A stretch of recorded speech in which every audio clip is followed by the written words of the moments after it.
Celebrating 30 years of phenomenal trend forecasting, 5 times a week, Monday through Friday. Here's Gerald Celente with today's trends in the news. Hi, this is Gerald Celente. It's Monday, July 18th, 2016, and here are some of today's trends in the news. On the market front, over there in Asia, over there in Europe, over here in the U.S., it's just like beep, that. Nothing moving up and down more than 0.5% or so. So everything's pretty flat. Gold, down a bit.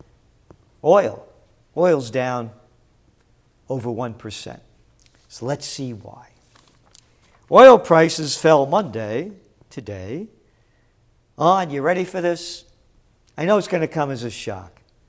Rising stockpiles of crude and refined fuel. Market intelligence firm Genscape reported that the Cushing, Oklahoma delivery hub for U.S. crude futures saw a supply build of 26,460 barrels in the week to July 15th. Morgan Stanley said in a report that demand for fuels such as diesel and gasoline were lagging petrochemicals, clouding the outlook for oil. And news that, ready for this?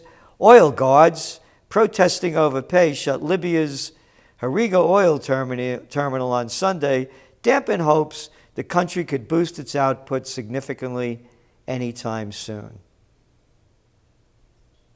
Oil investors cut their bullish bets on Brent to their lowest since February.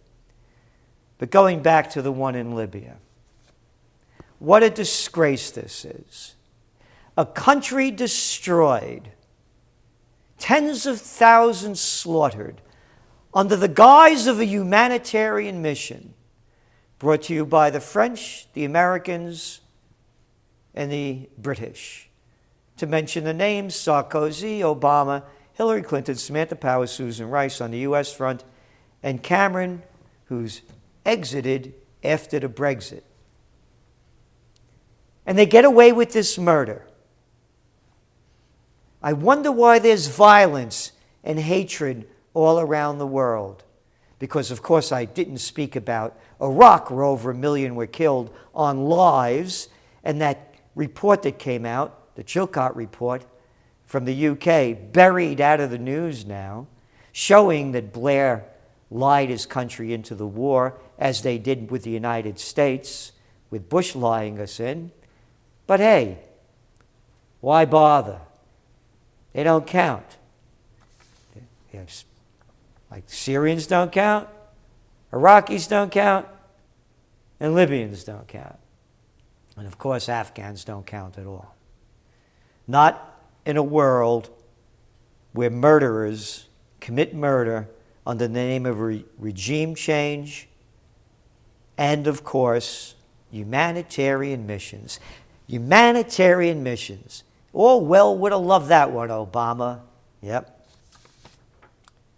Anyway, U.S. stocks close at record high. Dow hits 7th straight day of gains because Bank of America added positive momentum and helped investor confidence. There's a quote by this fellow, Bruce Bittles, from R.W. Beard Company. With record low interest rates, there's no competition for stocks. The money has to go somewhere.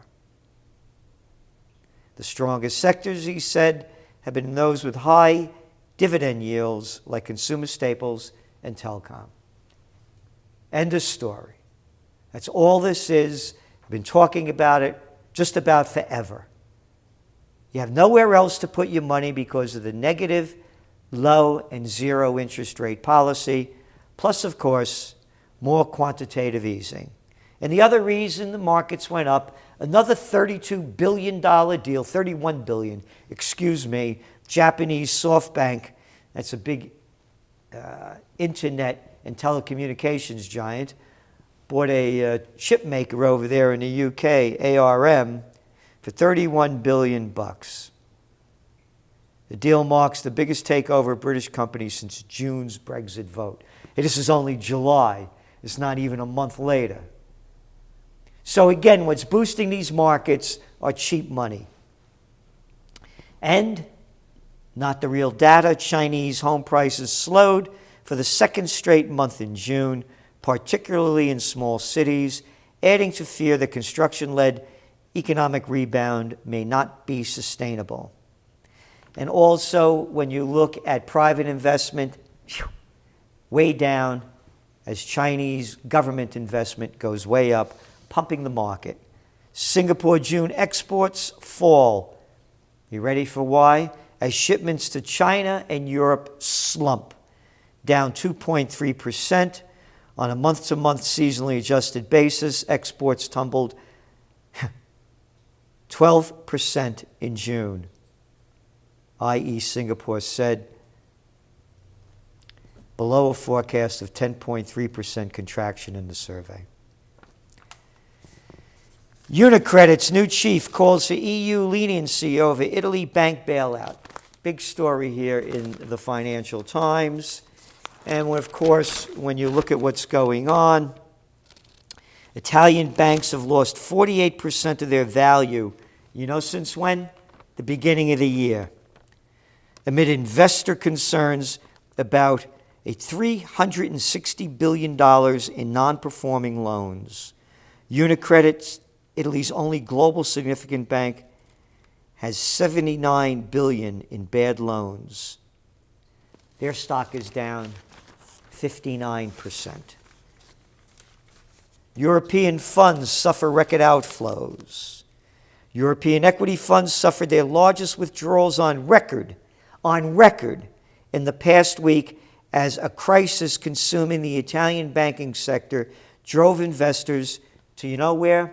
The safety of the U.S. That's why these markets are going up. But this is out of the news, what's going on around the rest of the world. All they're doing is inflating this equity markets, as most things are being inflated because of the low interest rates, negative yield bonds, and, of course, quantitative easing. Investors sought out U.S. stocks in relief, pouring $12.6 billion into the asset class in the past week. Talked about the bond yields. They went up since the last time I reported this.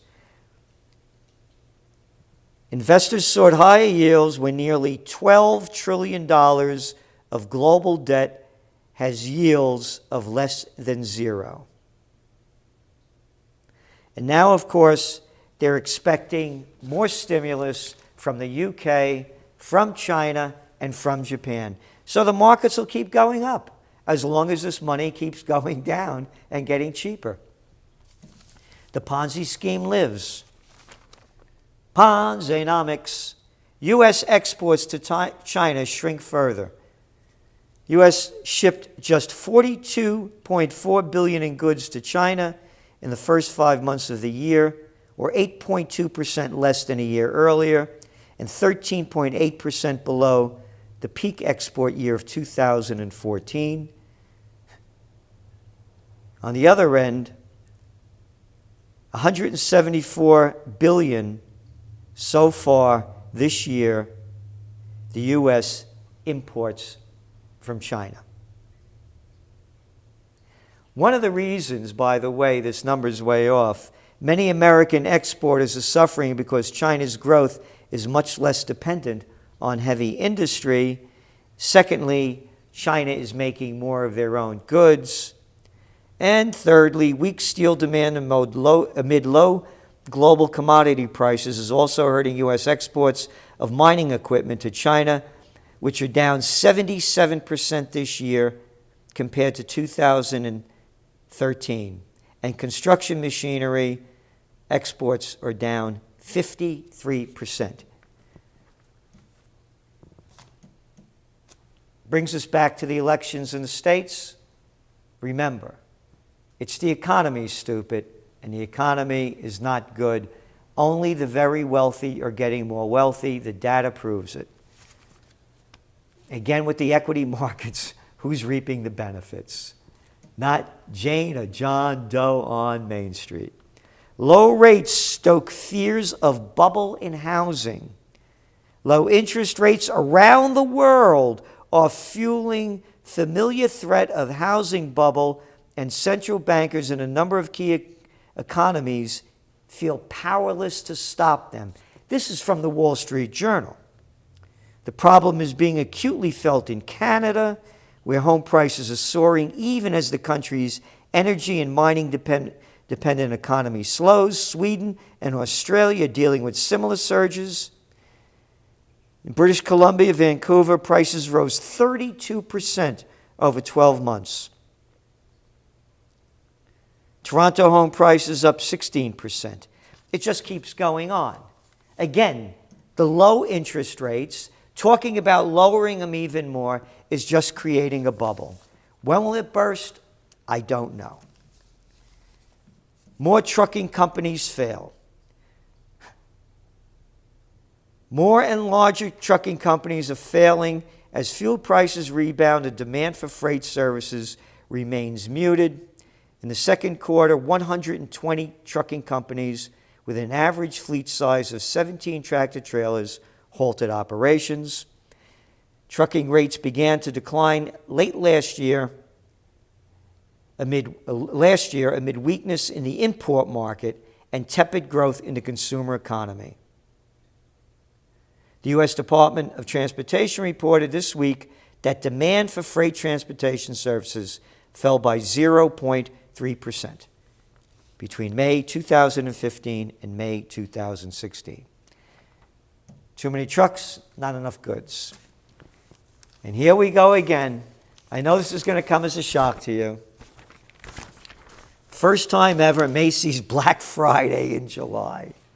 Specials now Sunday, July 15th through Sunday, July 15th, online in store. An extra 25% off. Black Friday in July. How desperate is that?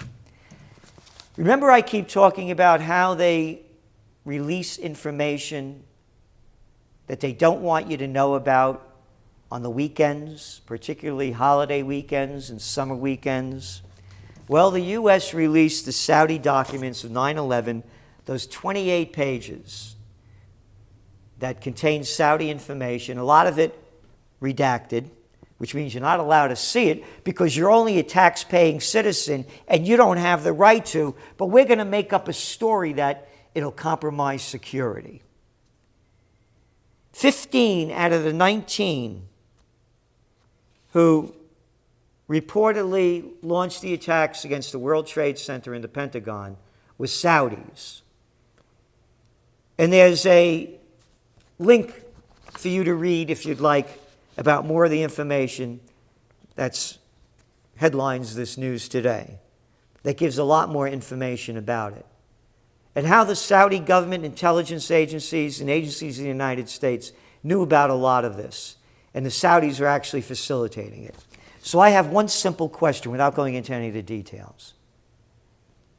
If this is true, that 15 out of 19 were Saudi nationals, why did we invade Afghanistan, and why are we still there after 15 years plus? That have destabilized an entire nation and ruined the lives of millions and slaughtered hundreds of thousands. Nobody talks about it. And as I was talking about before, all the wars going on, of course now what happened in France this last week, when a crazy person, out of his mind, by all accounts, nothing to do with Islamist jihadists, just a mental case, like the cat down in Orlando that slaughtered those people. But Trump used it as an excuse that he wants to declare war. Hillary Clinton came out and said more action against Syria, more no-fly zones, and more bombings. Everybody calling for more war, and no one's calling out the people that caused this destabilization. Again, humanitarian mission in Libya. Saddam Hussein has weapons of mass destruction and ties to al-Qaeda. We got to get rid of these Taliban because 15 of the 19 people that took out the World Trade Center and the Pentagon were Saudis. Makes perfect sense. It makes perfect sense when there is no common sense left. Going over there in Turkey, you've been following trends in the news or reading the news. You know the destabilization that's been going on over there now since last June, when Erdogan started losing support, and then all of a sudden he launched the war against the Kurds. The separatists increased the war against Assad, shot down a Russian plane. All the attacks going on over there, and now a coup attempt. And my favorite line of this, to show the hypocrisy, the lies, the disgust of what's happened to this government of the United States of America, the White House called on all parties in Turkey to support the democratically elected government of Turkey, show restraint, and avoid violence or bloodshed. Hey, but they didn't say that when the United States and Germany and their other buddies were overthrowing the democratically elected government of Ukraine. Now, they're different. Why are they different? I'll tell you why they're different.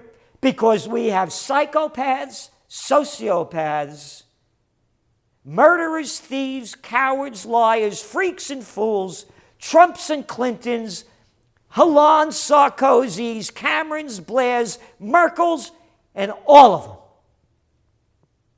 All of them. Sick people running and ruining the world, and no protests in this country about it. None of them. Who are you going to vote for? I'm going to vote for the lesser of two freaks. That's the answer that I get, but people don't say that. They just call them evils. Again, we have a solution. It's occupypeace.us. There's no peace movement going on. Only a bunch of pieces of crap robbing us of our rights, our dignity. People with no morality, only concerned about their power trip. And if we don't stand up and do something to stop this, you can see where it's going. You don't have to tune in Trends in the News. It's your top trend for 2016, the last world war. When all else fails, they take you to war. This is Gerald Celente, and that's some of today's Trends in the News.